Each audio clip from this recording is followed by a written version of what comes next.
Bismillahirrahmanirrahim. Assalamualaikum warahmatullahi wabarakatuh. Bismillah. Innal hamdalillah nahmaduhu wa nasta'inuhu wa nastaghfiruh wa na'udzu billahi min shururi anfusina wa sayyiati a'malina. May yahdihillahu fala mudilla lahu wa may yudlil fala hadiya lahu. Rabbi ishrah li sadri wa yassir li amri wa hlul 'uqdatam min lisani yafqahu qawli. Qala Allah ta'ala fi kitabihil karim wa huwa asdaqul qailin. A'udzu billahi samil 'alim minasyaitonir rajim. Bismillahirrahmanirrahim. Ya ayyuhalladzina amanu taqullaha haqqa tuqatih wa la tamutunna illa wa antum muslimun. Wa qala Nabi sallallahu alaihi wa alihi wasallam, man sana sunnatan hasanatan falahu ajruha wa ajru man 'amila biha ila yaumil qiyamah wa man sanna sunnatan sayyi'atan fa 'alaiha wisruha wa wisru man 'amila biha ila yaumil qiyamah. Shadaqallahu 'azim wa shadaqa rasulul karim wa nahnu 'ala dzalika minasyahidin walhamdulillahi rabbil alamin. Hadirin Bapak Ibu jemaah yang dimuliakan Allah Subhanahu wa taala. Alhamdulillah wa syukrulillah la ni'matillah. Sore hari ini kita bisa kembali dalam rangka memenuhi panggilan Allah Subhanahu wa taala melaksanakan sholat maghrib berjamaah. Mudah-mudahan sholat kita, ibadah kita diterima oleh Allah Subhanahu wa taala. Kita lanjutkan dengan mengkaji ayat-ayatnya Allah, mengkaji sirah nabawiyah, mengkaji perjalanan hidup baginda Rasulullah Sallallahu Alaihi Wasallam yang ini merupakan warisan dari Rasulullah. Sebagaimana Rasulullah sampaikan, taraktu fikum amrayn in tamasaktum bihima lam tadillu abada, kitabullah wa sunnatur rasul.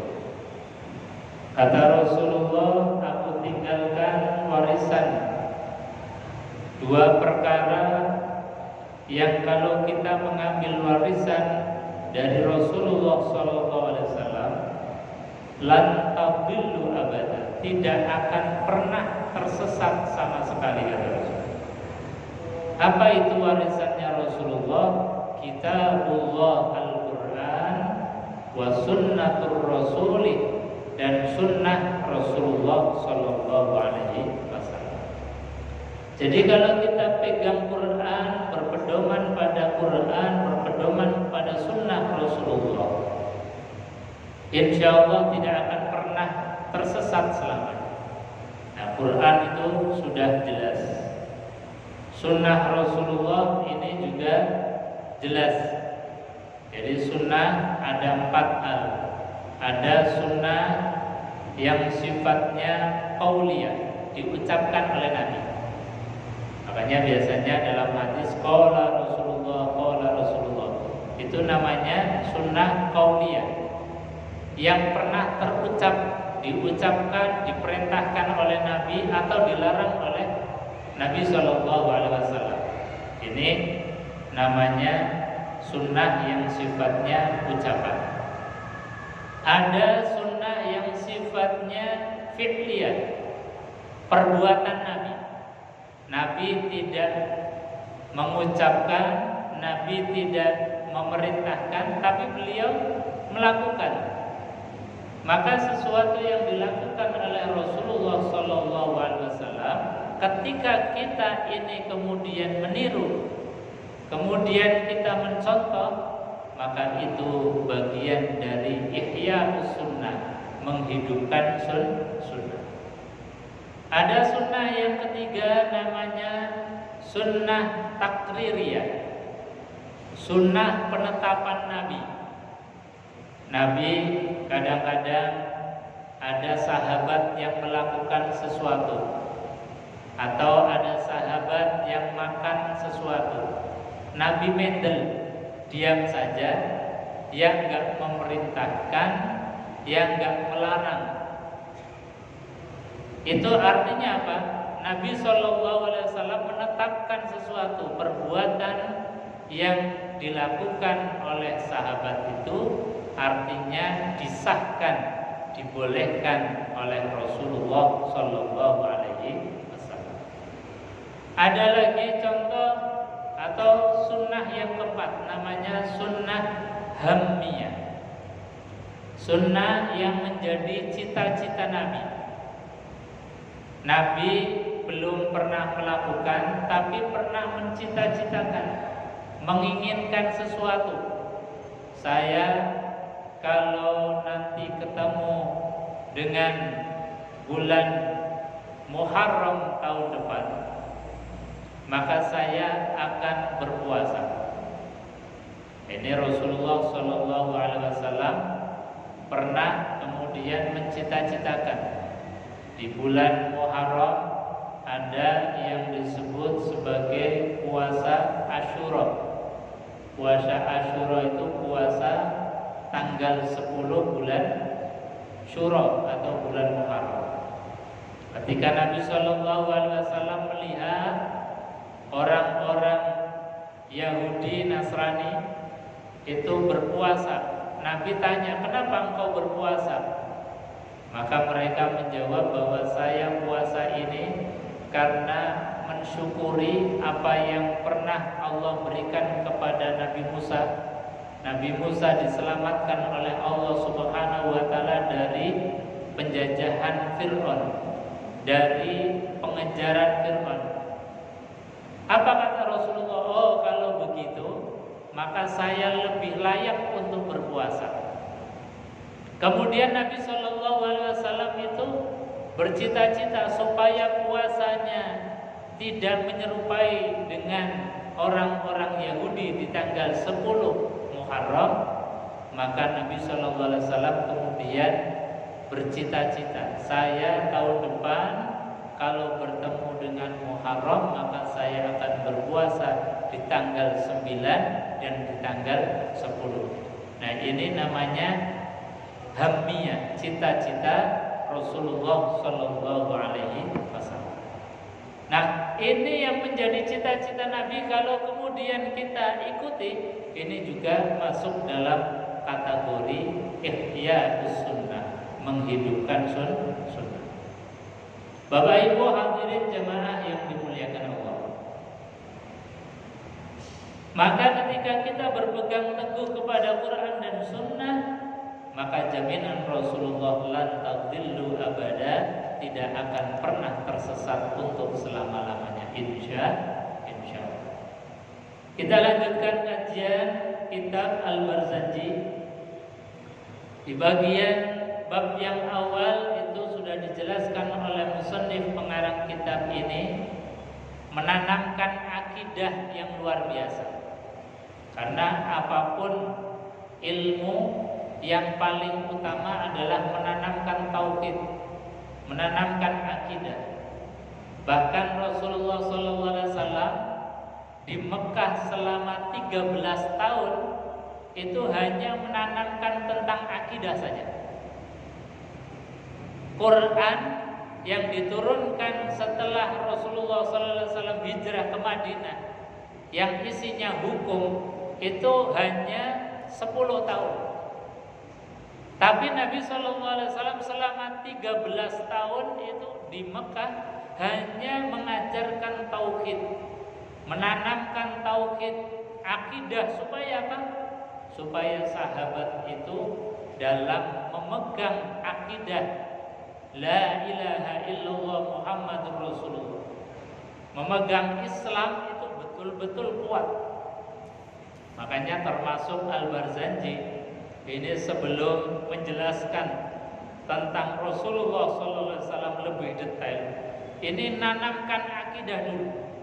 Apa yang ditanamkan? Satu, kemarin sudah kita jelaskan, awali perbuatan dengan bismillah. Kemudian yang kedua adalah dalam setiap apapun itu ucapkan alhamdulillah, bersyukur terus dalam keadaan apapun. Yang ketiga, bersolawat kepada Rasulullah. 3 ini gak boleh lepas. Bismillah, alhamdulillah, sholawat. Bismillah, alhamdulillah, sholawat. Baru setelah itu kemudian musannif berdoa kepada Allah. Jadi proposalnya baru diajukan. Setelah bismillah, setelah alhamdulillah, setelah bersolawat, baru tujuan beliau mengarang kitab ini dijelaskan. Di sini disebutkan wa astamnihullah ta'ala ridwanan yakhussul itrata tahiratan nabawiyyah wa ya'ummus sahaba wal atba'a wa mawala wa astajdihi hidayatan lisulukis subulil wadi'atil jaliyah wa hifdhan minal ghuwayati fi khitatil khata'i wa khata. Sampai dengan akhir itu sudah mulai proposal permohonan kepada Allah.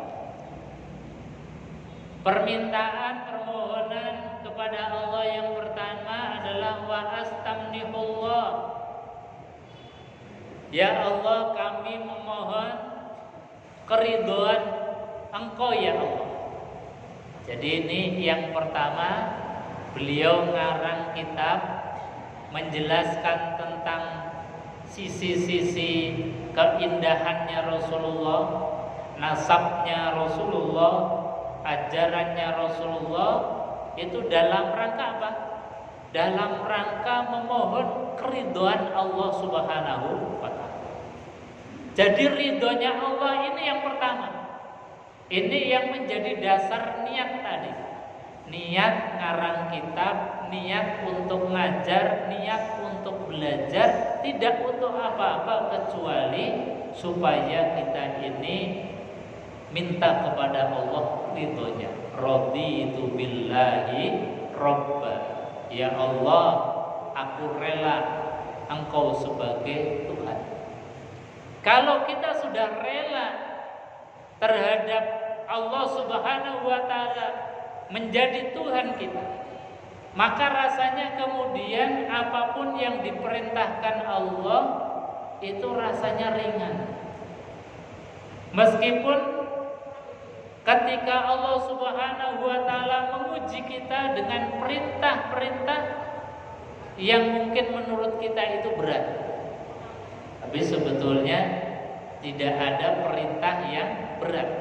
Tapi kadang-kadang kita merasa berat. Misalnya subuh-subuh pas lagi wayai capek, habis seharian kerja, subuh disuruh bangun oleh Allah Subhanahu wa ta'ala. Atau pas lagi hawanya mungkin pas dingin, dipanggil oleh Allah, hayya 'alas shalah, hayya 'alal falah. Jadi kita rasanya masih berat. Meskipun tadi perintahnya Allah tidak ada yang berat. Beda dengan perintah kepada Nabi. Nabi, Rasul itu perintahnya berat-berat. Nabiullah Ibrahim misalnya, itu perintahnya inni ara fil manami anni azbahuka fanzur maza tara. Diperintahkan untuk menyembelih putra tercintanya yang berpuluh-puluh tahun berumah tangga. Nabiullah Ibrahim tidak punya putra, tidak punya keturunan, dilalah diberikan oleh Allah seorang anak, Nabiullah Ismail alaihissalatu wassalam, yang dalam keadaan lagi lucu-lucunya menyenangkan ketika dipandang, kok diperintahkan oleh Allah untuk disembelih. Ini kan perintah yang bukan hanya berat, tapi sudah di luar logika kemanusiaan. Tapi toh Nabiullah Ibrahim alaihissalatu wassalam tetap menjalankan karena yakin bahwa itu adalah perintahnya Allah. Tapi karena keyakinan itulah, kesabarannya dan ketaatannya kepada Allah, maka Allah pun gak mentolok, langsung spontan mengganti Nabiullah Ismail dengan didatangkan dari kibas yang dari surganya Allah Subhanahu wa ta'ala. Jadi maknanya apa? bahwa perintahnya Allah nggak ada yang berat. Bahkan Allah sudah mengikrarkan la yukallifullahu nafsan illa wus'aha. La yukallifullah, Allah tidak pernah memberatkan sama sekali kecuali perintahnya Allah itu wus'aha, sesuai dengan kemampuan dari manusia. Sesuai kemampuan manusia misalnya gimana? Yang umum kita diperintahkan oleh Allah sholatnya disuruh untuk berdiri bagi yang mampu kalau sholat wajib. Karena Nabi SAW ketika sholat wajib itu turun dari kendaraannya, kecuali sholat sunnah. Kalau sholat sunnah, Nabi SAW seringkali sholat masih berada di tunggangan beliau, di unta beliau. Tapi ketika sholat wajib, Nabi SAW itu turun, kemudian sholat. Ini makanya di dalam fikih qiyam, berdiri untuk sholat wajib adalah rukunnya sholat. Makanya harus berdiri. Tapi ketika kita nggak bisa berdiri, bisa dengan rukun, bisa dengan duduk. Ketika duduk tidak bisa, maka kita boleh sambil rebahan. Artinya apa? Bahwa tidak ada kesulitan sama sekali.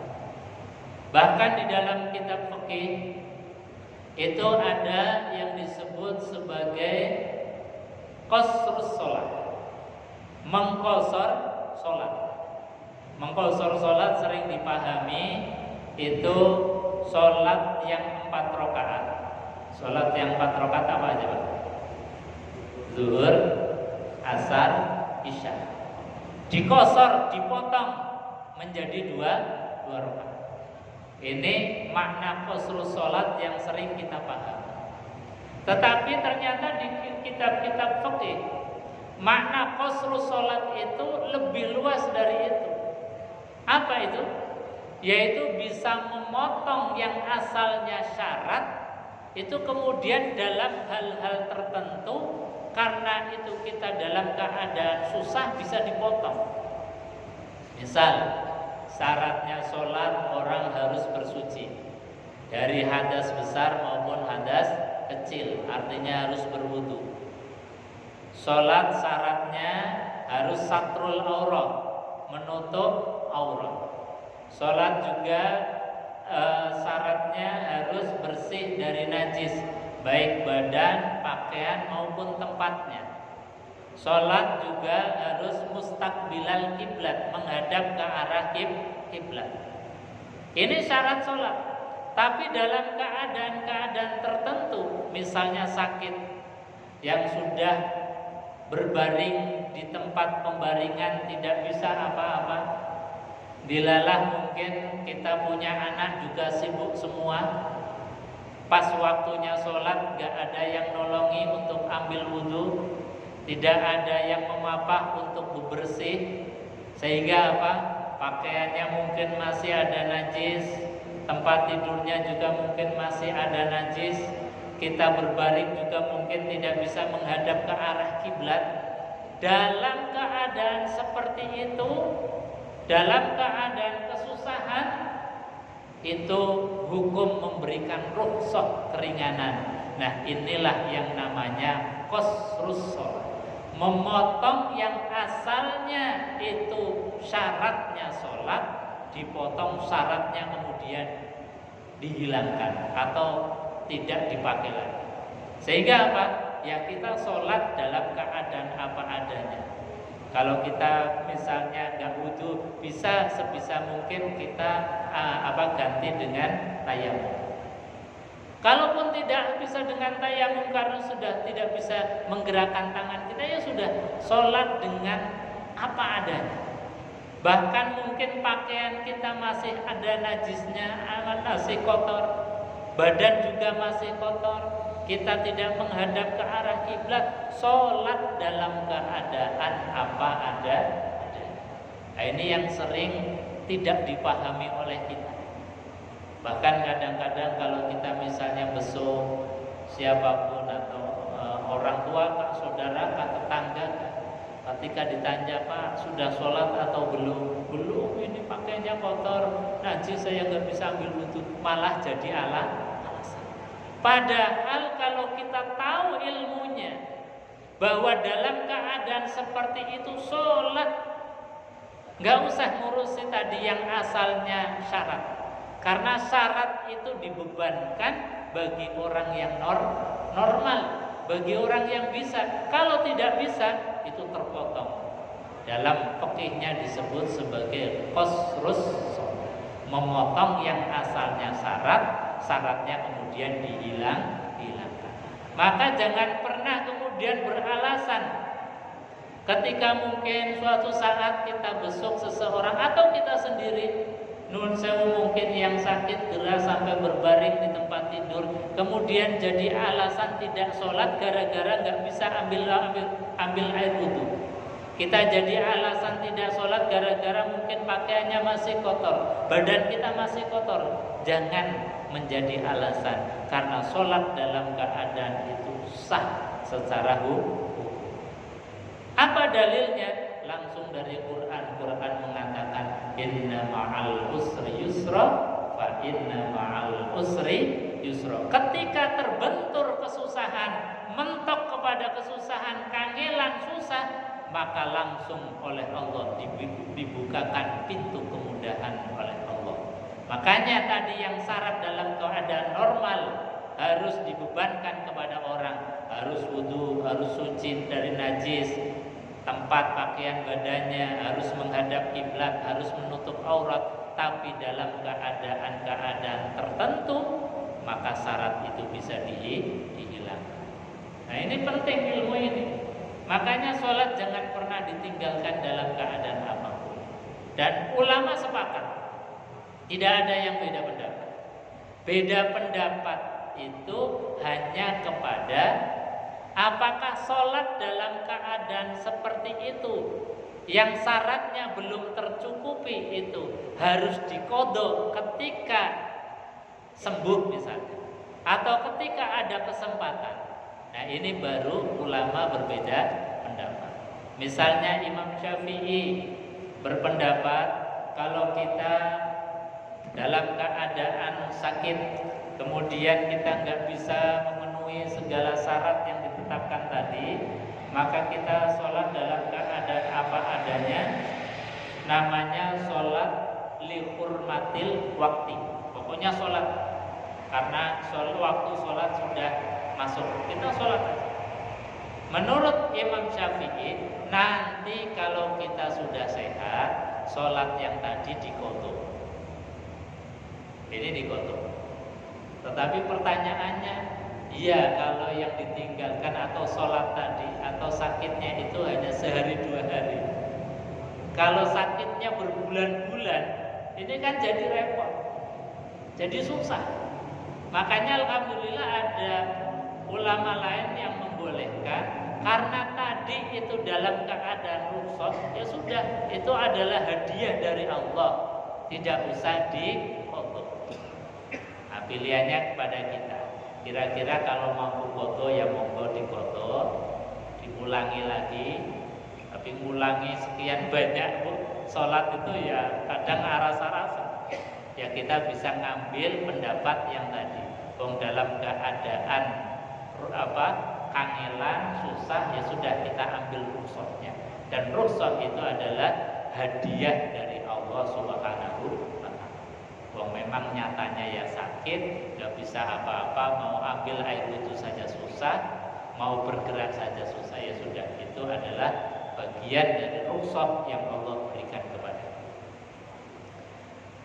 Sebab apa? Pentingnya sholat menjaga dalam keadaan seperti itu, apalagi dalam keadaan sakit kritis, yang mungkin dengan sakitnya itu menjadi lantaran seseorang itu meninggal dunia. Maka dalam kondisi yang kritis itu harusnya kita betul-betul menjaga sholat, betul-betul menjaga sholat. Meskipun sholatnya tadi mungkin dalam keadaan apa adanya, bahkan mungkin kita sholatnya juga memakai isyarat saja, hanya tangannya yang bergerak, tangan kita angkat rukuk, sujud dan sebagainya, kita buktikan dengan gerakan tangan. Tapi jangan sampai kemudian kita meninggalkan satu waktu pun di dalam waktu-waktu sholat yang sudah Allah tetapkan kepada. Kenapa? Karena Allah sampaikan inna sholata kanat 'alal mu'minina kitaban mawquta. Sesungguhnya sholat bagi orang-orang yang beriman adalah kewajiban yang sudah ditentukan waktu. Bapak Ibu hadirin jamaah yang dimuliakan Allah Subhanahu wa taala.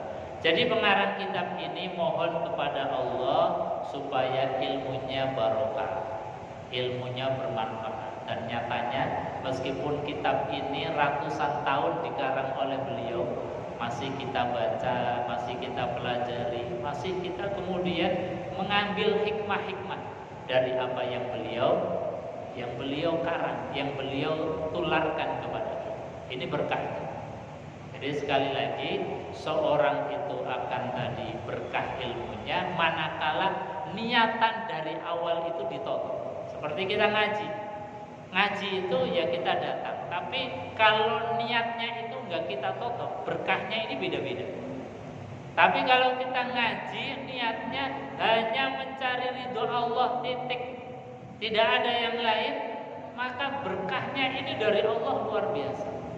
Ilmunya ya kita mau ngamalkan rasanya gampang, diberikan petunjuk oleh Allah, badan juga ringan mau melaksanakan ilmu yang Allah berikan kepada kita. Ini namanya berkah.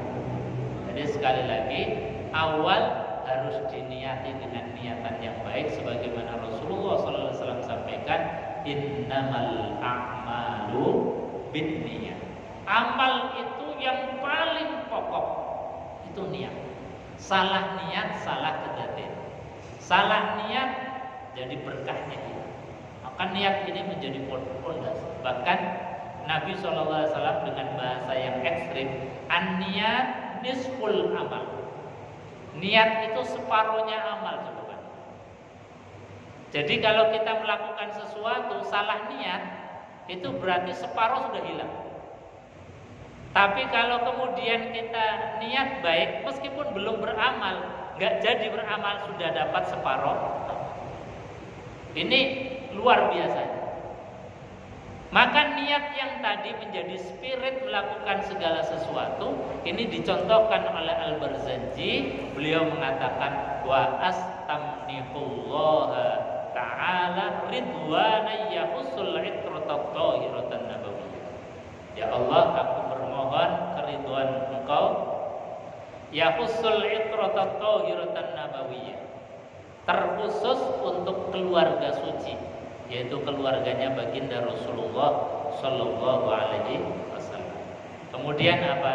Wa ya'ummus sahabata wal atsba'a wa mawal. Jadi termasuk yang didoakan oleh beliau ya keluarganya Nabi, ya sahabatnya Nabi, wa atsba'a, orang yang mengikuti Nabi, mengikuti sahabat Nabi, wa mawala, dan orang yang mencintainya. Jadi muhibbin para orang-orang yang mungkin kita nggak ketemu sahabat, apalagi dengan Rasulullah, tapi dengan mencintainya, mencintai apa yang disampaikan oleh beliau-beliau, disampaikan oleh guru-guru kita. Ini kita sudah mendapatkan bagian dari doanya mu'allif kitab ini. Kita sudah mendapatkan bagian dari doanya pengarang kitab Al-Barzanji. Yang tadi kitabnya saja tulisannya barokahnya luar biasa. Insya Allah doanya beliau pun mustajab. Nyatanya tulisannya masih dibaca. Nyatanya tulisannya masih dipelajari oleh banyak orang. Artinya apa? Bahwa Allah meridhoi dan Allah mengkabulkan doa dari pengarang kitab. Maka kalau kita istilahnya gondelan terhadap ilmunya beliau, ngikut doanya beliau, insya Allah kita akan menjadi orang-orang yang dekat dengan Rasulullah Sallallahu Alaihi Wasallam. Wa astajdihi hidayatan lisuluki subulil wadihatil jaliyah. Kemudian yang dimintakan oleh pengarang kitab ini apa? Wa astajdi, dan kami memohon hidayatan lisulukis subul. Mohon untuk diberikan hidayah. Hidayah atas jalan al-wadihatil jaliyah, jalan yang terang. Apa itu? Dinul Islam, agama Islam.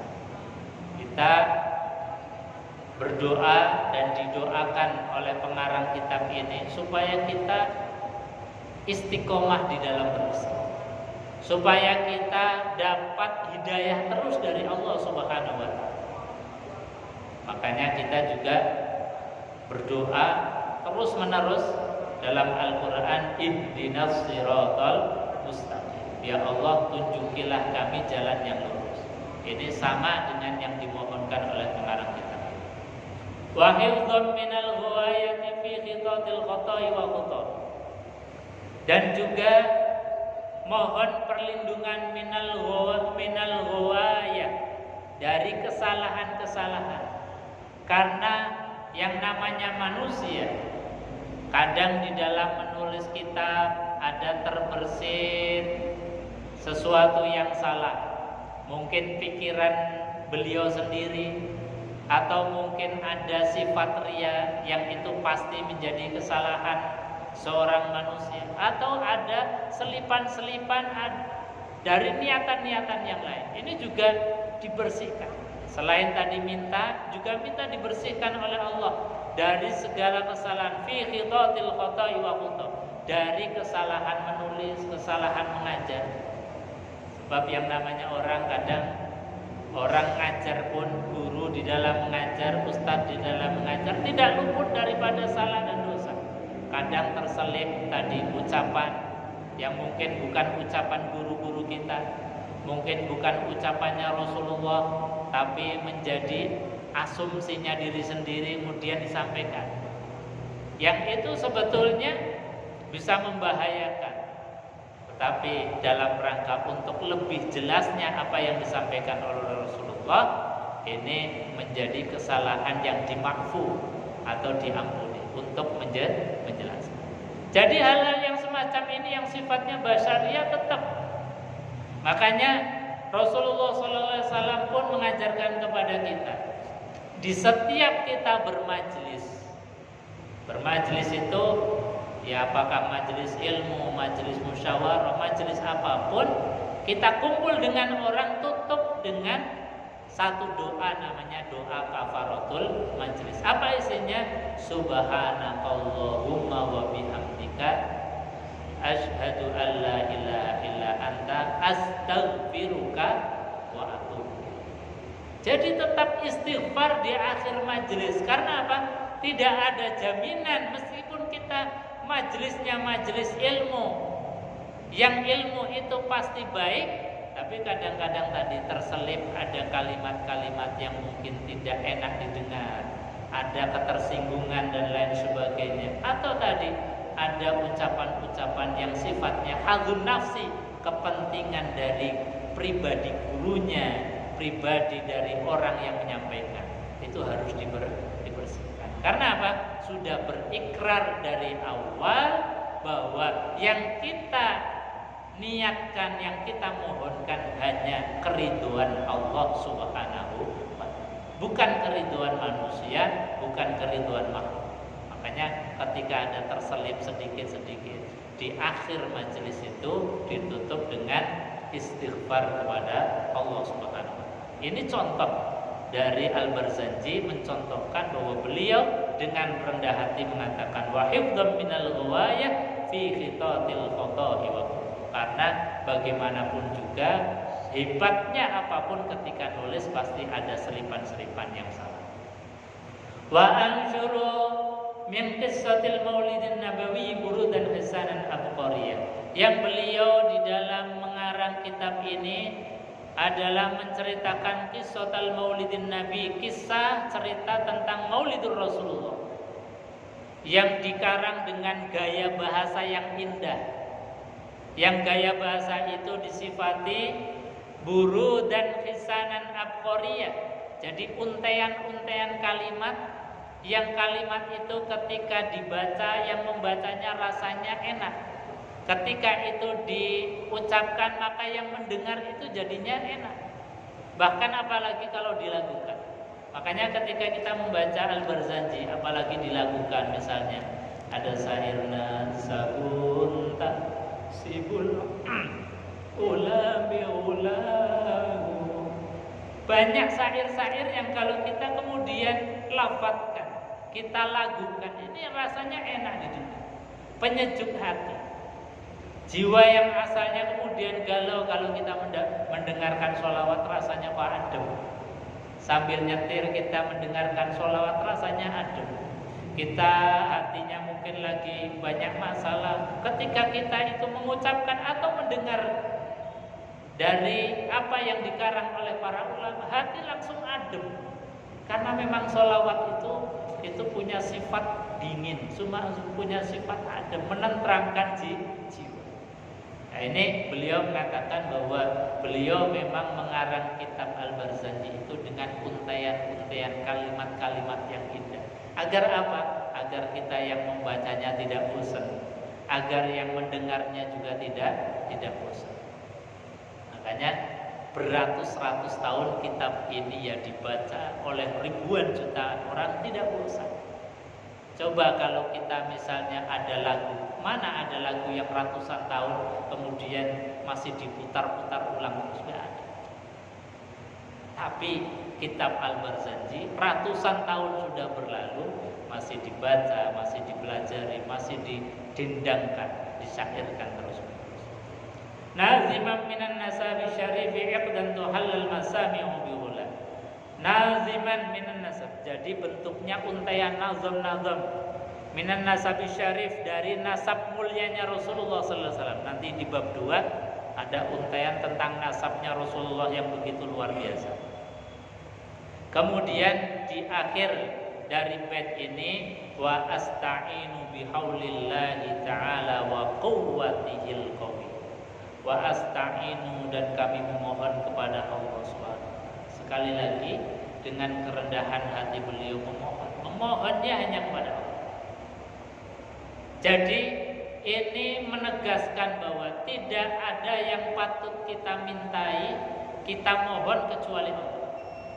Makanya kita berikrar di dalam setiap harinya membaca Fatihah. Kita berikrar iyyaka na'budu wa iyyaka nasta'in. Hanya kepada Engkau ya Allah kami menyembah, dan hanya kepada Engkau kami memohon. Insyaallah kalimat ista'in, permohonan pertolongan kepada Allah, ini akan panjang, insyaallah kita bahas di pertemuan yang akan datang. Mudah-mudahan ada manfaatnya. Kita tutup dengan doa kafaratul majlis. Subhanakallahumma wa bihamdika asyhadu an la ilaha illa anta astaghfiruka wa atubu ilaik. Assalamualaikum